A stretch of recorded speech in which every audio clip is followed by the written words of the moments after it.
It was another slow month for the Greater Vancouver housing market in September. While housing activity was historically low, there's still much to talk about across the housing spectrum. The volatility across global financial markets has been extreme, and that is no doubt having a major influence on the local housing market.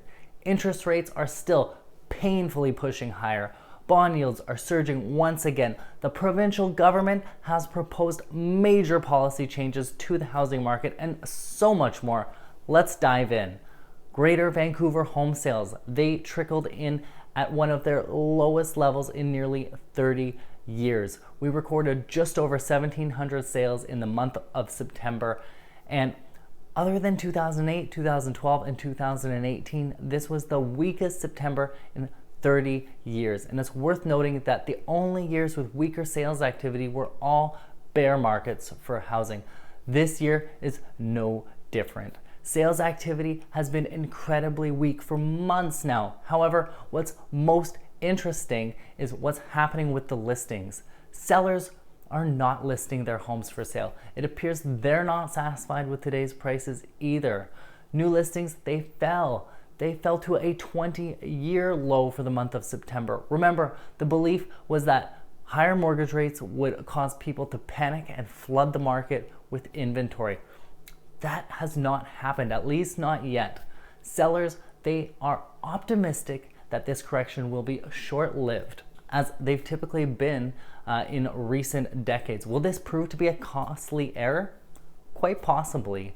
This depends on the trajectory of inflation and the interest rates.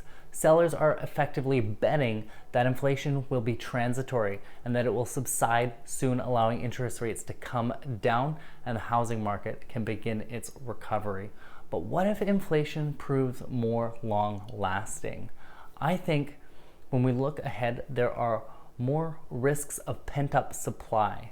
Borrowers can cut spending to service their mortgage costs, but how long can that be sustained without seeing some forced selling? Interest costs as a percentage of disposable income is poised to hit record highs in the months ahead. And borrowers renewing their 5-year fixed rate mortgages to date are seeing monthly payments rise about $100 for every $100,000 originally borrowed.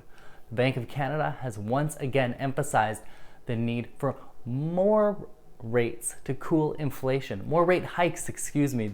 inflation. We are most likely going to see another jumbo rate hike on October 26th. The market is pricing in 50 basis points, but don't be surprised if it's another 75 basis points or 0.75%. This would take variable rate mortgages to nearly 6% come November. That means stress tests at 8%, and borrowing capacity is being crushed. And yet the sellers are digging in their heels, pulling listings from the market and hoping for better days in the spring of 2023. This is keeping prices firmer than they should be and ultimately widening the gap between what buyers can afford to pay and what the sellers are willing to accept.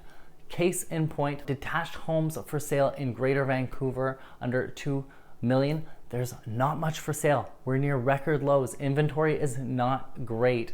The few buyers that are out there, they don't have a plethora of selection, and yet they still want lower prices. And understandably so, given where the mortgage rates are today.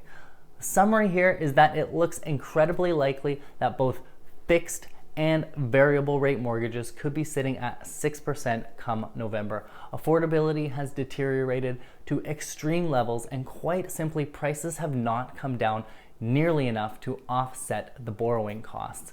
It's now a standoff between the buyers and the sellers. Who will flinch first?